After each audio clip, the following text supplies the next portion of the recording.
Welcome to our webinar, Families in Study Abroad. We are excited to have all of you joining us today. My name is Connie Watson with Parent and Family Relations, and joining me today is Bethany Kowitsky from Study Abroad. This webinar is part of our Red Raider Family webinar series, where we share information on topics of interest to parents, families, and supporters of our students. We hope this webinar will help you better understand what to expect when your student studies abroad. We plan to keep this webinar to about 30 minutes or so. If there's time at the end, we will open it up for questions using the Zoom Q&A feature. In the meantime, feel free to type in your questions throughout the presentation, and we'll get to those at the end of our webinar. We are recording this session and posting it to our website, so you will be able to review it again later or share with others. We will also email the recording link to the email you used to register for this webinar. So let's begin. I'm going to turn it over to Bethany. Hi, y'all. My name is Bethany Kowitsky, like Connie said. I am the Assistant Director of Study Abroad here at Tech. I was a Tech student many moons ago and studied abroad twice through Texas Tech. So I'm really excited to educate you all on the study abroad process here at Tech and give you some information about how you can support your student if they're interested in this. All right. So just a brief overview of our team. So we are a small but mighty team of six. We have our director, Whitney Longnecker, and she oversees the general processes. Adriana Ward is another assistant director, and she works with our faculty. So one of our most common types of programs here is called faculty-led, and that is where a Texas Tech professor takes a group of students abroad and teaches their class in an international context. So the easiest example I could give of that would be art in Paris. Instead of sitting in a classroom talking about art, they might be at the Louvre looking at the Mona Lisa talking about art. So really an immersive and international experience. And so Adriana works with the faculty to create those programs. Next is me. I work primarily with the academic side of things and oversee the advising process. So I process all of the credit, I evaluate credit, and post transcripts, but I also advise. So I advise for everywhere outside of Europe. So that's Latin America, the Middle East, Africa, Asia, and the Oceanic regions. Lana works with our campus in Sevilla, Spain, which I'll talk about in a little bit.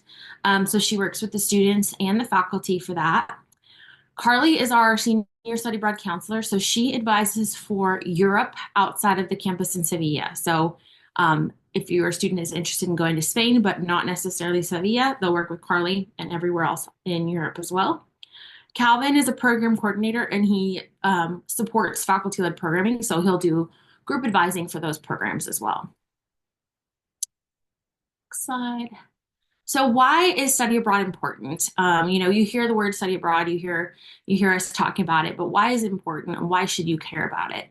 This is going to be the only time that your student can really do this and use financial aid.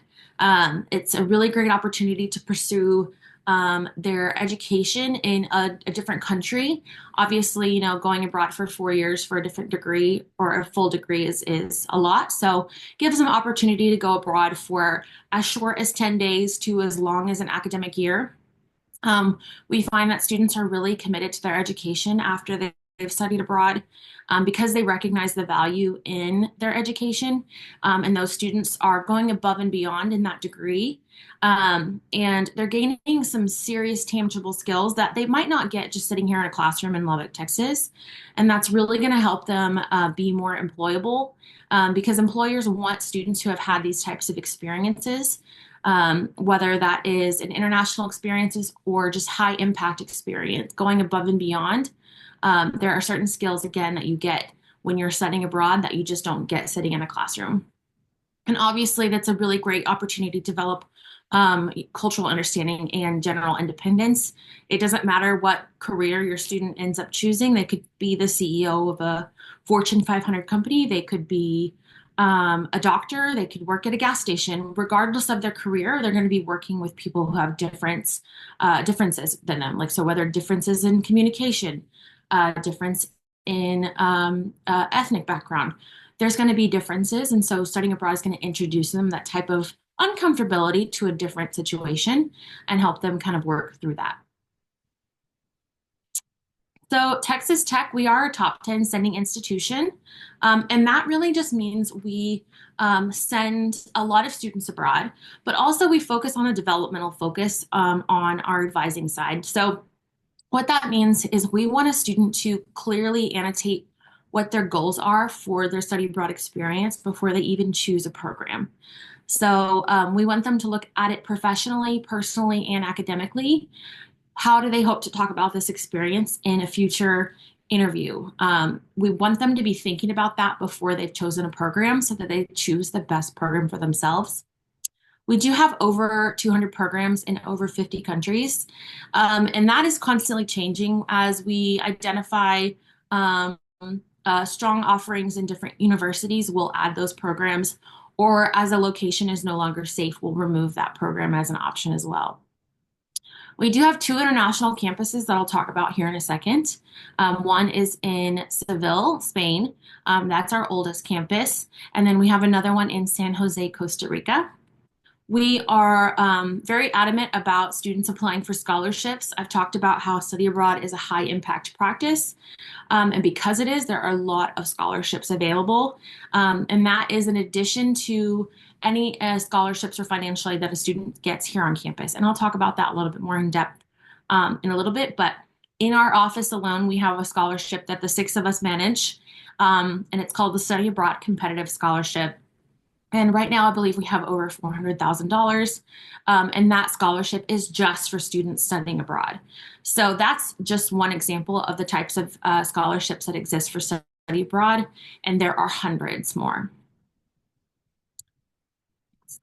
So general eligibility, you do have to be 18 years or older to go abroad. This is purely because if a student visa is needed from a college standpoint, it's very difficult if you're under 18. Students do have to be a sophomore by semesters, not by credits. So we want those students here on campus for those first two semesters. Student development theory says that students who are highly engaged in those first two semesters on campus have a better academic outlook. So what I mean by engaged is joining student groups, meeting their faculty, meeting their peers. We want those students to do those types of things for their first two semesters, and then they can go abroad.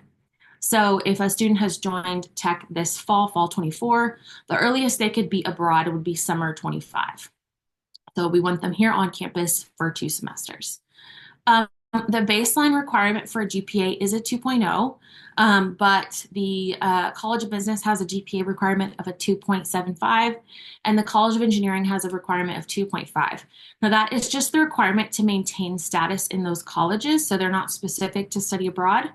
And then some programs will have a higher GPA, like our exchange programs and internships programs as well.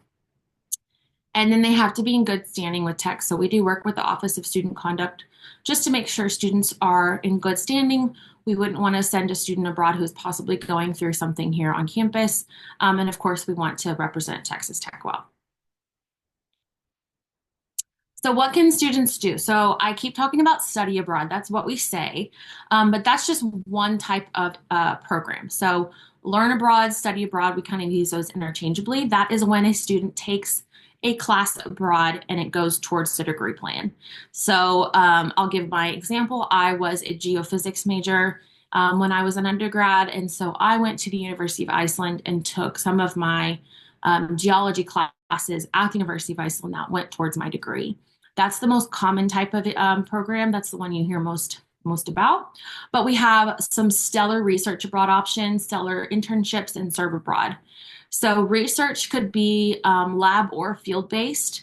Those students who are in the pre-vet focus or are looking to do like animal science, we have a lot of really great programs in Africa or Asia where they're working hands-on with elephants and general areas of animal conservation. We also have lab-based research. So those students who are in the STEM fields, you could do lab-based research at other institutions around the world. Interning abroad is becoming super popular. I think students are recognizing that having an internship before graduating is very valuable, and tying that with an international experience is even better. Um, we have programs all over the world for internships, and they are not just the general getting coffee for employers. They are really looking at the primary focus of those companies, but also focused on international context. So how does this company work differently than possibly an American company would of the same name? So really valuable experiences there. Serve or shadow abroad. So if you're in the pre-health field or if you're students in the pre-health field, you'll recognize that shadowing before applying to their professional school is really valuable. And that is something they can do while they study abroad. And so all of these types of options are available to students for academic credit so that they can use their financial aid. So our campus in Seville, so this is our, I would say our oldest program. It is in Sevilla, Spain, which is in the south of Spain. It is a full Texas Tech campus. So Texas Tech staff, Texas Tech faculty, Texas Tech students, except it looks nothing like Texas Tech, which I've always found ironic because our campus has Spanish Renaissance architecture. For the semester, we really focus on architecture, pre-health, and Spanish language. So we have built an architecture studio there, and then we have medical shadowing for our pre-health students. So the students who are doing their pre-health focus, they will take Spanish language courses and then also do an internship at a local hospital in Spanish.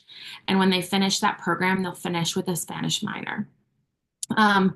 Any level of Spanish is available as well. So if a student has no Spanish language previously at Tech, they can still go into that beginner level at the center.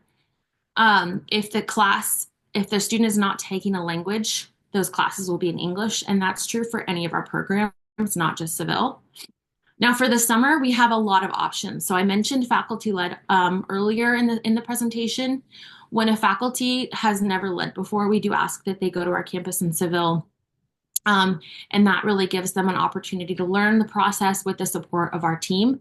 So for the summer, we have a lot of different options, and those change every summer. So this summer, we had sociology, music, math, law, public relations, Spanish, engineering, and a ton more. So if you want to go onto our website, we do have the programs listed for summer 25, and those might change over the next couple of years as well. There's also internships outside of the medical field. So if you have a student who wants to do an internship in Spanish, those are options, absolutely. There's a global readiness certificate as well, which is a communication-based leadership certificate. Tons of excursions are included in this program, and those excursions are both academic in nature and cultural in nature. So one cultural excursion is going to Malaga, which is a nearby town, and learning about the culture there. An academic one might be going to a seaport to look at the engineering side of things. So they really try and get the students integrated. There is a full staff, like I mentioned there, so they're there to support the students if there's ever any problems. Next is our campus in Costa Rica, and that's actually what it looks like. So this campus opened in fall of 2018 with the idea that Latin American students would spend their first 2 years there and then come to Lubbock for their final 2 years, graduate with a Texas Tech degree, and vice versa. A student from Lubbock could start here for 2 years, go down to Costa Rica for the final 2 years, and graduate with a Texas Tech degree. Well, 2 years after fall 2018 was COVID, so that did not work out how we really wanted it to. But it became a really strong study abroad place. So we send a lot of students there. We do have the exchange now, but it's still a really strong study abroad location. Right now we do have business, engineering, math, those core classes, and also RIM classes. So if you're doing if your student's doing restaurant hotel management classes. And what's great about this is there are students from all over Latin America at this campus. So kind of in comparison to our campus in Seville, where it's all Texas Tech students or local or non-local students, so Lubbock students. At this campus, it is all Latin American students with an influx of study abroad students. And they can do internships at this program as well. And then there is a dorm for all these students with breakfast included. Lots of excursions are included in this program as well around Costa Rica. And then it is a full campus. So the students have access to that full campus, whether they need the library or dean students or any sort of support. It's all at the campus there. When is important to study abroad? So we really encourage students to get started earlier rather than later. Later on in the student's academic degree plan, there's less classes to take. So earlier is really better. We don't allow students to go abroad in their final semester unless they're going to our campus in Spain or Costa Rica. And if they are going abroad in their last 30 hours, we do ask that they work with their college. When a student is in their final 30 hours, they are doing something called a degree audit in the background. The student generally doesn't know this is happening, but the school is going through their degree, making sure they're hitting all those marks. And so when a student is abroad in their final 30 hours, the degree auditors can have some questions. So that's really all that is. It's not usually a big deal. We really encourage students to talk to their academic advisors first about the process.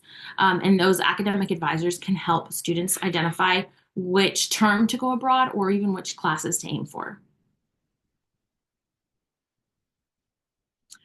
So one of the biggest myths about study abroad is it is expensive.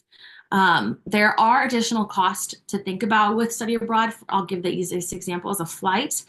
But there are so many scholarships that are available, and 97% of the aid that students have here on campus goes with them. So whatever they're using to fund their education here in Lubbock, that is going to travel abroad with them. They're not paying double.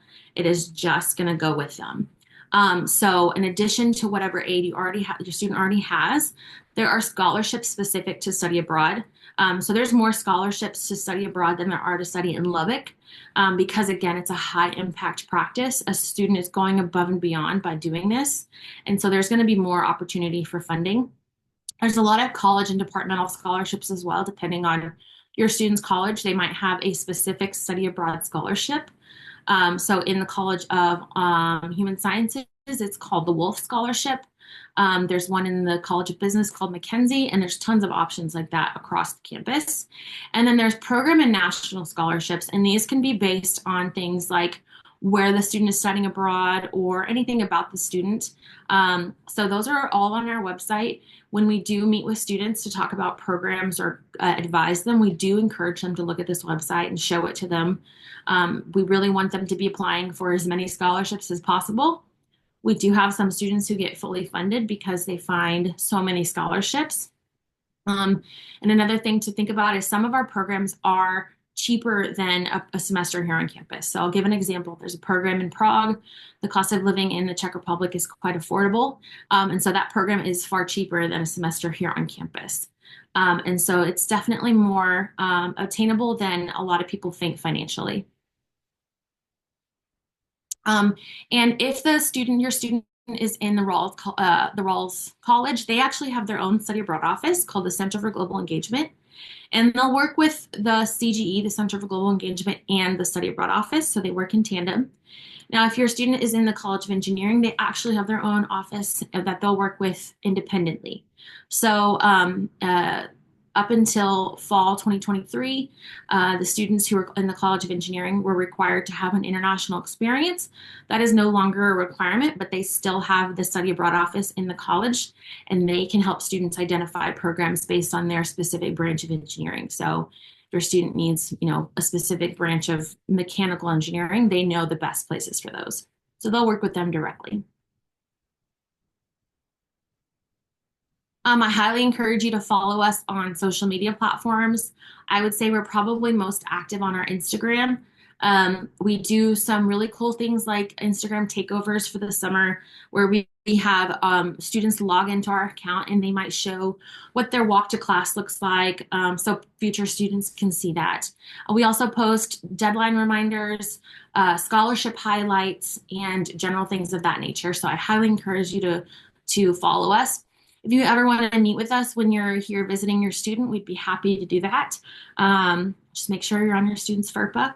And we're really excited to help your student have this experience that they're not going to have after they graduate. So it's a really valuable experience, and we're really excited to support your student. And that's it. Any questions? I think there was one. Thank you, Bethany, for this very enlightening. I know there's already a couple of questions in the Q&A. So Yes. we will continue to field those questions. We have some time left. I guess I'll have you, if you want to, Bethany, to answer this on screen, Yes. specific to Sevilla. Sevilla, is the completion of the Spanish minor available during the summer, or would it have to be a fall or spring semester? So if the student has previous Spanish language, it could happen that they finish in the summer. It really depends on how many hours they've taken here on campus. And for this, I think summer 25, we're not having any summer two programming, but in the future, a student could possibly go for the full summer and get 12 hours of Spanish. Um, Here's another great question that I think we would all be interested in is when will students be notified officially if they've been accepted to the program?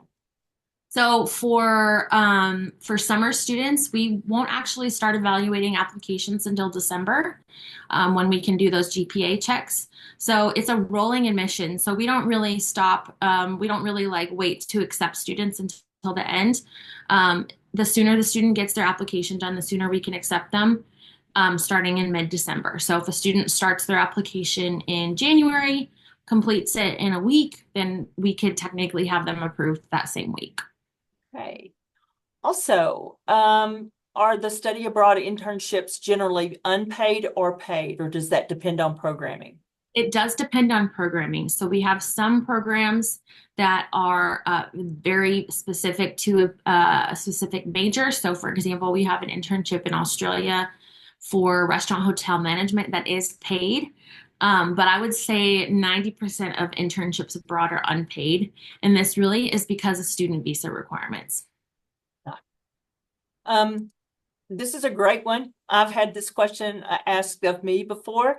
Can a parent fly out or a family member fly out a few days before class starts or during or while the student is away? It depends on the program. So, our faculty-led programs are very short in nature and very regimented by schedule. So, they will have things to do every single day. So, we really don't encourage a parent or family member to go out with a student for those types of programs. Now, if a student is going abroad for the full 2 months or the full semester, then absolutely they're going to have more free time. For our campus in Seville, we do have a family week, usually in the fall, where we invite you to come join the program for a whole week. We manage your housing and everything of that nature. Now you don't have to talk to your student while you're there if you really just want to like go to Spain, but you get to see like what the student is doing, and learn more about the host families that they live with. But yes, it really depends on the program. There are a few questions here about specific countries like programming in London, Australia, Scotland and Ireland, I think are on here as well. Okay, yeah, we have a ton of programs in Australia, lots of programs in London. Let's see, what were the other countries you asked about? Scotland, Ireland. Yeah, we have lots of programs there. I would encourage you to go to our website. Now we did have a broken website last week. We're getting it updated right now. If you're not aware, Texas Tech had some malware happen last week, and so we were one of the people who got impacted by that. But you can find our program search on our website, and there is a filter page. So you can filter by country, you can filter by field of study, you can even filter by term. So if your student only wants to go abroad for a Maymester, for example, you can filter by those options. And I'm going to ask this one last one live, and then we're going to go to just answering the questions that are specific to specific programming. Okay. But would you recommend a shorter experience for students who have never traveled before? That's a hard question. So I would always promote a longer experience over a shorter one. really because it gives the student more of an opportunity to immerse and actually learn that culture and get to feel more comfortable in that culture. I think if it's a short program, that student is always going to be kind of on edge where they're learning about their surroundings. And then by the time they feel comfortable, it's time to go home. Plus, there's more scholarships for longer term programs.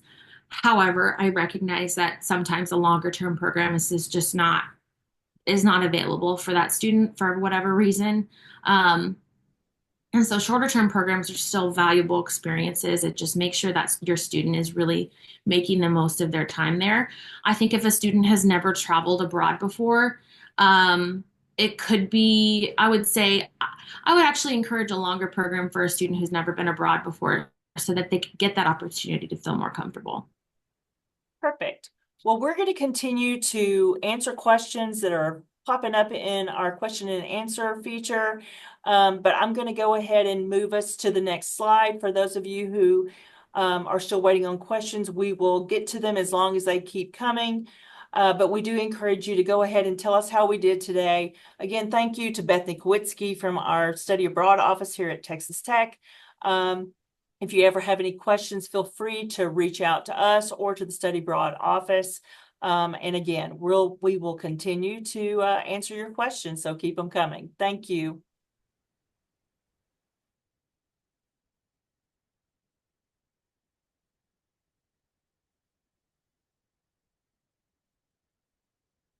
I'm going to answer a question about programming on our website live. So the question is, are all Maymester and summer 2025 programs published at this point, or will there be more added? There should be more added over the next couple of weeks.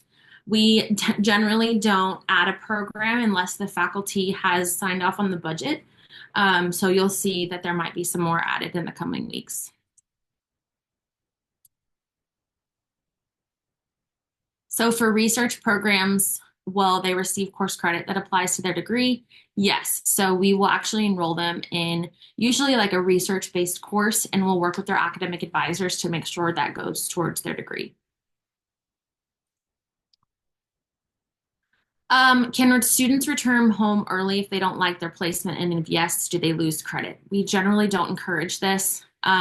We would prefer a student get support while they're there for whatever it is that they're working through. So if it's culture shock, we can help them with that. If it's mental health support, we can help them with that.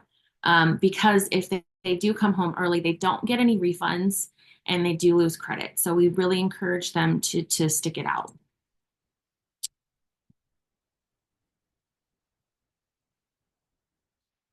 Is there something showing specific locations for specific majors? Yes. So that if you go to our website, we do have that program filter option. And so you can filter by field of study, which is major, or location. Are the application dates apply to students hoping to attend fall 25 or spring 26? So fall 25 is currently open, and that will close in March. Spring 26 won't open until March 25. So summer and fall open at the same time, and then spring and intersession open at the same time.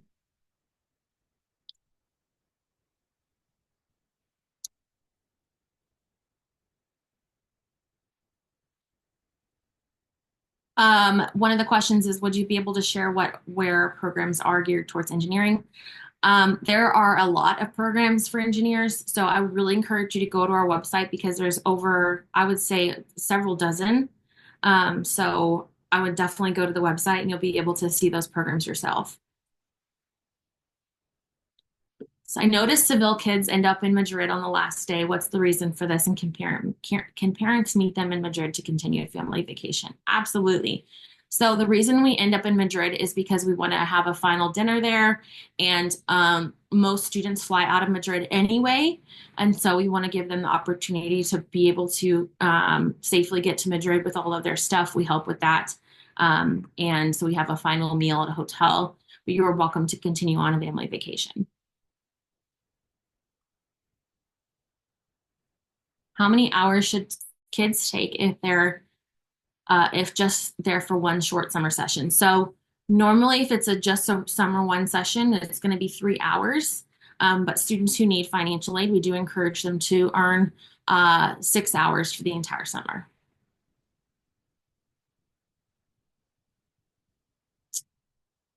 So there for Davis College, they have a 2-week study abroad in Africa. How would we know the cost and our scholarships available for this short time? So the cost is going to be on our website. So for each of our programs, we do have a program budget. So you'll be able to see that on there. And scholarships are available for that since it is an academic program. For students living in campus dorms and those contracts that are for a full year, how is this handled for a student who is planning to study abroad for a full semester? So they can actually end their contract for studying for their housing by studying abroad, and we can write any documentation for that. Usually, we can just send housing a little chat and saying this student is approved to study abroad for this term, and they'll grant that contract ending.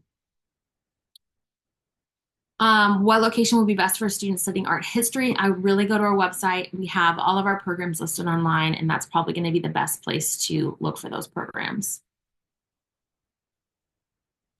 Are the small research programs accepted first come, first serve, or all applicants compared? It is usually first come, first serve based on their academic history.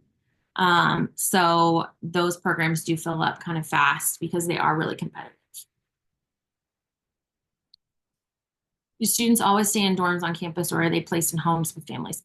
So this is actually a great question. It really depends on the program. So some programs offer a host family, some programs offer a dorm, some programs offer all three. It really depends, or a residence hall. It really depends on the program.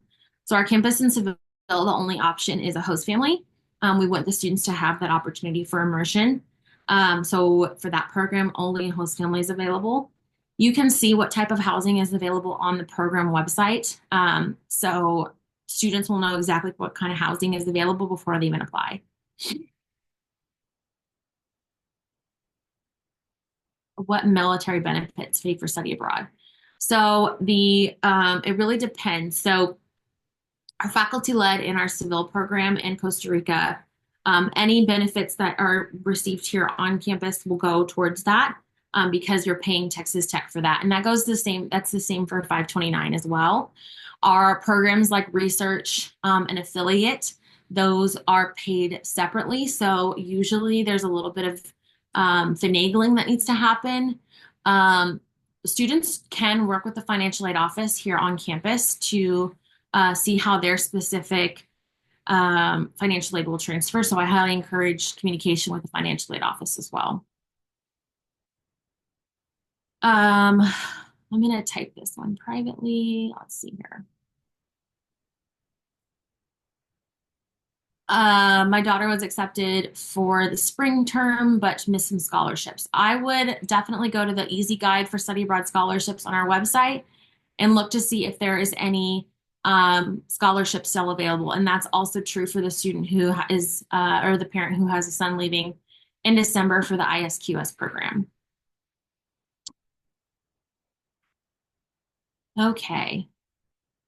I'm going to type an answer to student, this person.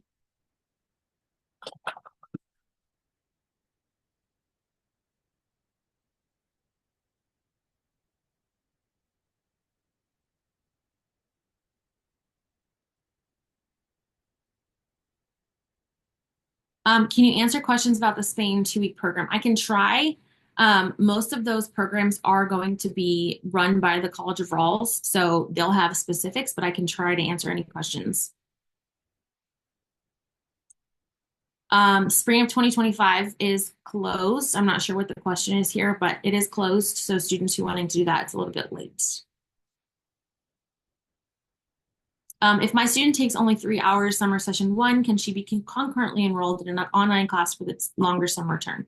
We don't really encourage students to take an online class while they're abroad. We want them to be fully immersed in their experience. But if you had a student if your student was taking a class for summer 1 and then wants to go abroad for summer 2 and take 3 hours there, then yes, that's fine.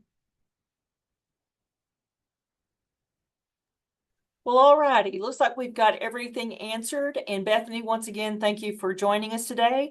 And this will conclude our webinar. Thanks again. Thanks, everyone.